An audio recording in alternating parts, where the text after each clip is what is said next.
Oke teman-teman semua. Nah ini cara tutorial cara bagaimana kita mendapatkan sinyal di LNBKU di satelit Miasat. Nah, ini udah langsung ketemu metro, kompas.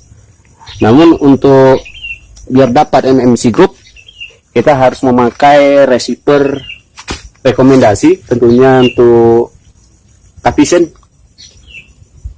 Oke, langsung kita menuju ke layar kaca.